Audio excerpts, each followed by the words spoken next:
Alright, it's time. It's time to see if this guy lives up to its memory. This is the Final Audio UX3000. It's a Bluetooth headphone that left quite the impression on me at CanJam Singapore 2023. Headphone? UX3000. UX3000. I actually had a chance to listen to it yesterday, and for that price, I think I'm definitely going to have to review that because there's some competition coming for Sony as well. Now, there's two reasons why it left an impression on me. Number one, the active noise cancellation seemed surprisingly effective. And number two, the tonal balance seemed to be more on point than any other Bluetooth headset I had heard at that time, and maybe even now. And the third thing, I know they said two things, but the third thing really drove it home. An asking price of $150, which is actually a lot cheaper than a lot of other audiophile brands are asking for their products. So the question is, did it live up to the hype? Is it as good as I remember it? Or did I just fall for this man's charm and good looks? Now, out of the box, the Final Audio UX3000 comes with a headphone jack because you can use this wired and wireless. It comes with a USB-C cable so you can charge it up, and it comes with a soft cloth pouch because this both folds flat and in on itself for easy travel. Nice. It also comes with a manual that tells you to go read another manual, but never mind that. Now, from a build quality perspective, I think it's actually built reasonably well. They seem to be using thicker plastics than I'm usually seeing at this price point. Combine that with some metal and screws and generally a robust build quality overall, this thing seems like it's going to last a while. Now, from a comfort point of view, the headband is nice and wide. It's covered in a fair bit of plush foam, and it's actually quite comfortable, wide enough to not make any new notches in the old noggin, which is a good thing. The headband itself has a nice ratcheting mechanism, which is very nice, and the ear cups, well, the ear cups are a slightly different story because while they are covered in the same nice thick plush foam, they are both quite narrow and quite shallow, which means anything more than sort of medium sized ears will have trouble with this. For longer listening sessions as well as short, you'll find your ears touching the sides and the back. Small to medium ears are probably what this is aimed at. Now, from an app and features point of view, well, this part's really easy. There's no app, and there's just a handful of features, if that. No app also means there's no customization, there's no EQ, there's no smart features, nothing. And as far as general features go, it has ANC, but there's no transparency mode, which I think is quite important to have with something that you might be using out on the streets or while cycling. What it does have is Bluetooth, active noise cancellation, support for aptX and aptX low latency, fast pairing, and it's really, really fast, and multi-point. That's right, this thing that has nothing else still has multi-point for up to 2 devices, which is nice. Unfortunately, because you don't have an app, you don't get to choose which 2 devices you've got multi-point with. So it's always the last 2 paired devices. And there is one more feature, and it's more of a peculiarity than a feature. See, you can use this in wired and wireless mode, which is fine. Most Bluetooth headsets work that way. However, in the UX3000, you can use this in wired mode and have active noise cancellation turned on even when the Bluetooth is turned off, which is not something I've seen in any other Bluetooth headphone. Now, what that means is if you want to use it at higher quality, you can plug it directly into a DAC or into a laptop or whatever, and you can have higher quality music coming through, and you can have your active noise cancellation to have a wired headset with isolation, which is quite nice. Now, Bluetooth headphones depend quite heavily on digital signal processing to sound good, which means if it's in wired mode and if it's off, you don't get the benefit of that processing and it does not sound good. But they thought of that. Final Audio has actually made it so if you turn on just the ANC, not the Bluetooth, it'll still turn on that signal processing and it'll still clean up that sound, which is exactly what you get. But there are 2 reasons why I don't think this feature is actually that useful. Number 1, sound quality, which we'll talk about in the next section. But number 2, and this is important, it actually makes life more complicated. So to power down the UX3000, first you have to hold the power button down for a few seconds and it will turn off Bluetooth. But it doesn't turn off ANC, which means if you forget, it'll keep using your battery, which is exactly what happened to me. Overnight, I lost about 15 to 20% of battery because the ANC was left running. You'll see a green light running and you'll know that it's not completely turned off. So what you need to do is turn off via the power button and then hold the ANC button down for 3 seconds after that, and then it will fully power down, which actually makes the UX3000 a little bit more complicated to use than it needs to be.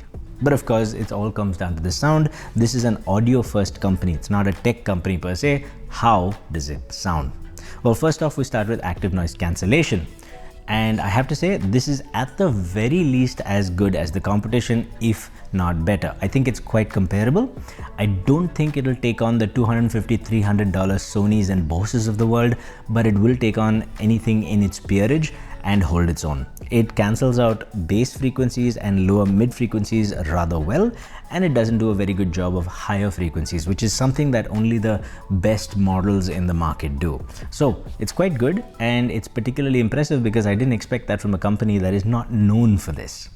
As for mic quality, hear for yourself. This is the Final Audio UX3000 microphone quality test. Now, we're not on a very busy road. Oh, yeah, never mind. We're on a busy road now. There's honking, there's angry drivers. This is perfect. There's also a little bit of a breeze, but not much. What do you think? Does it sound good?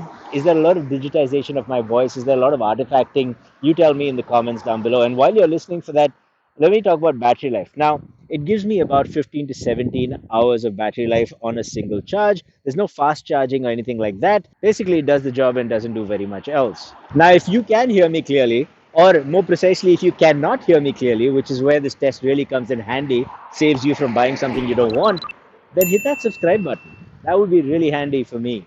Which brings us to sound quality. Okay, in passive mode, because you can use this wired, it doesn't sound great, but it still sounds better than a vast majority of other Bluetooth headsets I've heard, because most of them sound like garbage on wired mode, and this one does not. However, it sounds overly muddy, and there's a lot of emphasis in the lower mids which should not be there. With the processing running though, I have to say, from a tonal balance point of view, which is the sort of relative levels of bass, mids and highs, this is definitely one of the better headsets out there. It's a bass boosted sound, which also bleeds into the mids a little, so adds a little warmth and a little mud. This also adds a little heft and note weight and all the other things that audiophiles like to say. But basically, it's a warm, lush sound with a bass emphasis. Now, in terms of the upper mids and highs, basically everything to do with higher frequency male, female vocals, lead guitars, all those sounds and higher frequency sounds. On the one hand, this pushes vocals and guitars forward quite a bit. So there's a lot of energy there and it's a very lively sound. And in the treble, it's actually a little bit recessed. So a lot of people who like that sort of detail in the high frequencies, that feeling of air, that's not there. This actually tones the treble down a little bit. So if you like that, you're not going to get it here. And because you don't have an app, because you don't have EQ, you can't adjust the sound unless you use a third-party app for this. Now, having said that, there are still some things that this left me a little disappointed with. So staging, the sense of space when you listen to a piece of music, is actually rather narrow. Imaging is also not phenomenal. That is to say, you can't pinpoint where every instrument is coming from, which is a mark of a good headphone as well. You don't really get that.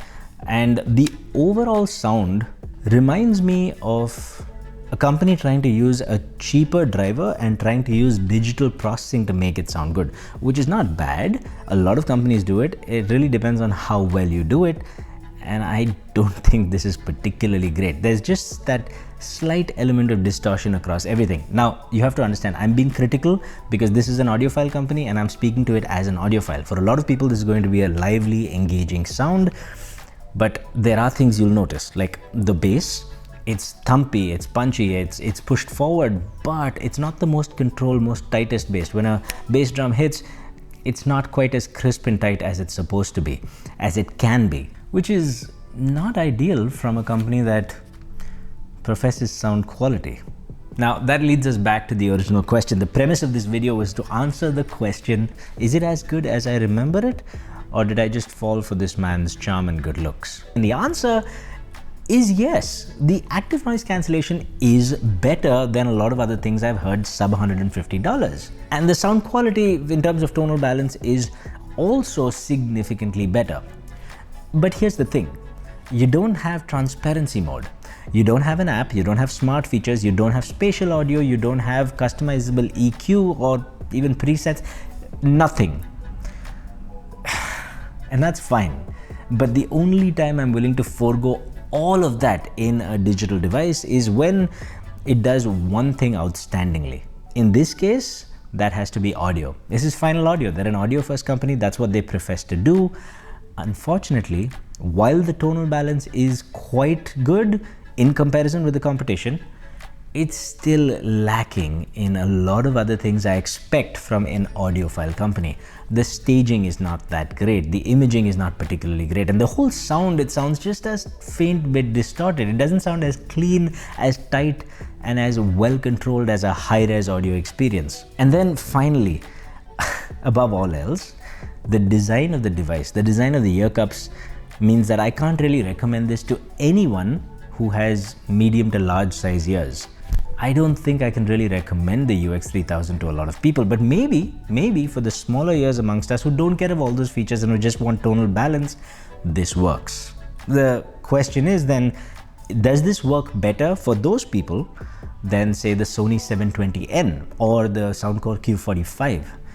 And for that, you have to subscribe because that video will be coming on this channel and I'll see you in that one. Stay happy, stay peaceful, stay colorful.